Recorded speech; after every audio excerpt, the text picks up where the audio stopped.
혹시 세계 지도 보면서 어떤 대륙들은 마치 퍼즐 조각처럼 딱 들어맞을 것 같다고 생각해 본 적 있으세요? 이게 그냥 우연이 아니거든요. 오늘 바로 그 작은 생각에서 시작된 우리 행성의 모습을 완전히 바꾼 거대한 과학 이야기, 판구조론에 대해 한번 파헤쳐 보겠습니다. 자, 보세요. 어떤 대륙들은 진짜 퍼즐 조각처럼 딱 들어맞을 것 같잖아요? 바로 이 생각, 이 단순한 관찰이 모든 것의 시작이었어요. 이게 어떻게 거대한 과학혁명으로 이어졌을까요? 특히 여기 남아메리카랑 아프리카를 보세요.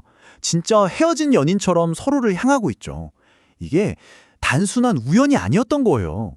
지구의 거대한 비밀을 푸는 탐정 이야기의 첫 번째 단서였습니다. 20세기 초에 알프레트 베게너라는 독일 과학자가 있었어요.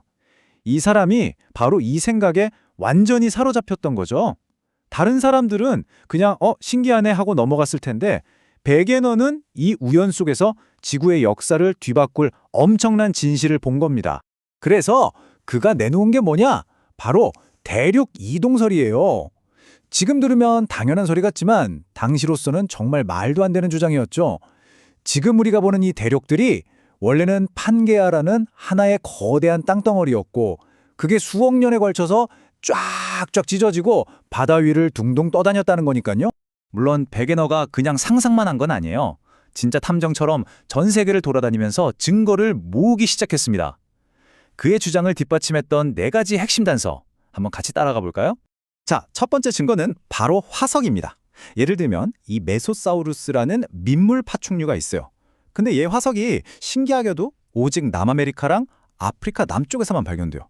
아니, 민물에 사는 이 작은 동물이 어떻게 그 넓고 짠 대서양을 헤엄쳐서 건넜을까요?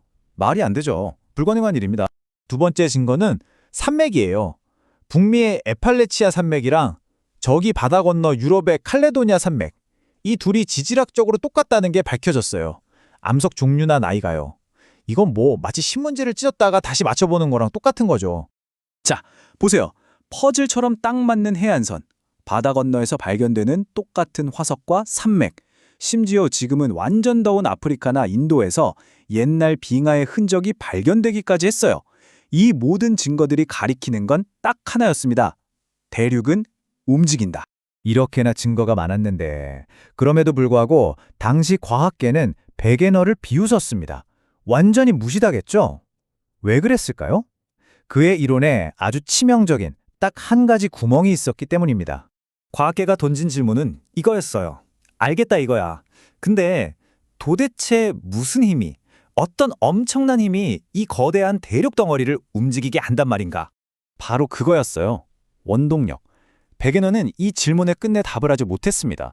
결국 자신의 이론이 인정받는 걸 보지 못하고 세상을 떠났고 그의 아이디어는 수십 년 동안 그냥 잊혀진 이론으로 남게 됩니다. 하지만 수십 년이 흐르고 새로운 기술이 등장하면서 베게너의 이론은 화려하게 부활합니다. 바로 판구조론이라는 이름으로요. 2차 세계대전 이후에 잠수함 잡으려고 만든 음파 탐지 기술, 소나라고 하죠. 이걸로 바다 밑을 샅샅이 들여다보기 시작한 거예요. 그랬더니 와, 지구 표면이 통짜가 아니었던 겁니다. 마치 금이 간 달걀 껍데기처럼 여러 개의 거대한 조각, 바로 판이로 이루어져 있다는 걸 발견한 거죠. 근데 이 판이라는 게 그냥 얇은 땅 껍데기가 아니에요.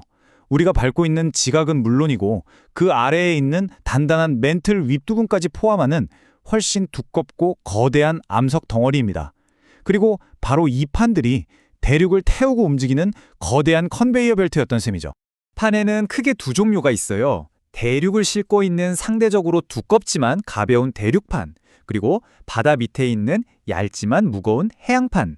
이 둘의 무게 차이가 나중에 아주 중요한 역할을 합니다. 판들이 서로 부딪힐 때 정말 엄청난 일들이 벌어지거든요.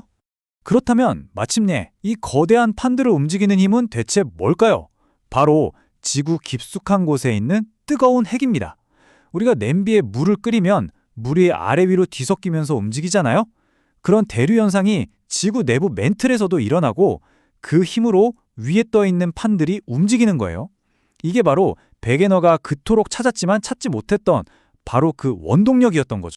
자, 그래서 이 판 구조론이 그냥 옛날 이야기가 아닌 거예요.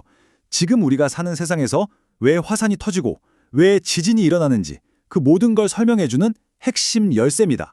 판들이 서로 만나는 곳, 즉 경계에서는 정말 난리가 납니다. 서로 밀어붙이고 잡아당기고 옆으로 스쳐 지나가고 이 경계 지역이 바로 지구상에서 가장 역동적인 무대예요.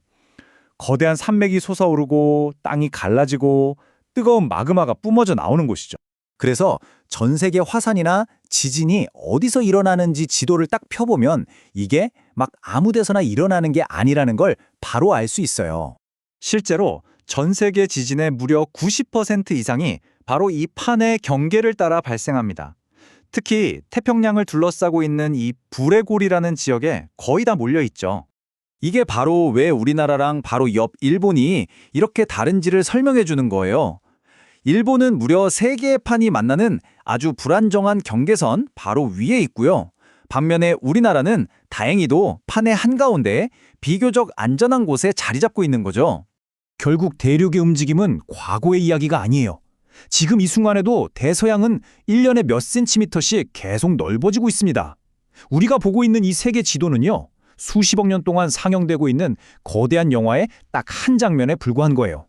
그렇다면 앞으로 2억 5천만 년 후 미래의 지구는 과연 어떤 모습일까요?